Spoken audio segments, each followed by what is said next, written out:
everyone! Welcome sa aking mini greenhouse. Ayan. Ayan yung mini greenhouse ko. So, this one is a 2 by 2 meters. Ayan. 2 by 2 meters to. Tapos itong metal, ano to dati? Silungan ng manok ng papa ko dati. Ayan. Tapos nilagyan ko lang siya ng plastic. Ayan. Kabilaan hanggang sa taas. Tapos nilagyan ko siya ng net. Hindi ko alam kung anong size nitong net na to. May mga ano kasi size. Yung 50%, gano'n, 75%. Pati dito sa taas, meron din. Ayan. So, kinabit ko lang siya gamit yung hanger. Diba? Para-paraan tayo dito mga. So, ayan, tingnan nyo. Puro hanger. Pati dun sa kabila. Oh. Diba? Tapos, dito naman, ito yung ating meron pa lang, kukunti pa lang. Is, ito yung pinaglalagay ng aso sa dog cage. Ayan. O, 4. Tapos, kawayan.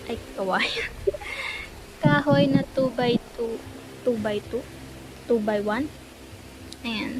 Kapal na kahoy. So, ito naman yung kahoy na to. Ano naman to sa kama ng kapatid ko. Ayan. Pinalitan kasi yung kama niya.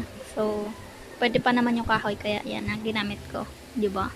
Tapos, ayan. Meron tayong dalawang upuan. O, para-paraan tayo dito. Para, o, diba? Meron ding electric fan dito kasi itong mini greenhouse natin is nakabalot na siya ng plastic dito, at saka dito na part. Tapos yung pintuan kong maliit. Tapos dito sa part na to, ayan, pasensya na kayo makalat dyan sa part, dyan sa labas. Tapos itong part naman na ito is naka-open kapag hindi umuulan. Ayan, naka-open kapag hindi umuulan. Ayan. Wala siyang plastic. Pero pag umulan, meron dito. Ayan o. Kapag umulan yan, pwede kong ibaba. Wait. Pakita ko sa inyo. Labas muna tayo. So, ay, aray ko. Ayan siya. Ayan. Kapag umulan, ibababa ko lang to. Tanggalin ko yung tali. So, ayan. Aray ko. Ben, kalat ng bahay namin. Pasensya na. Tapos, ayan. Ibabagsak lang siyang ganyan. Ayan. O, pag umulan, hindi na sila mababasa. Diba? Ang galing. So, mamaya ko na ibabalik.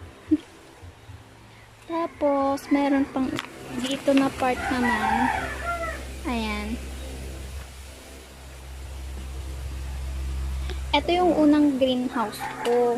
Maliit lang siya. Mini greenhouse ko to dati. So, etong ano bang tawag dito?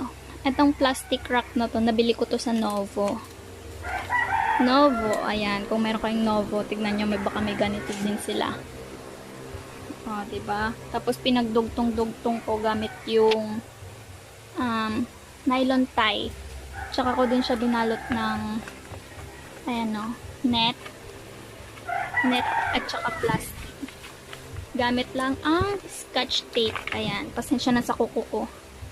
Yan, tingnan nyo o. Gamit yung scotch tape. Ito yung mini greenhouse ko before. Okay naman. Ngayon, malaki na. Ayan, ang dami kong pwedeng paglagyan, diba? So, ayan, okay na. Thank you so much for watching.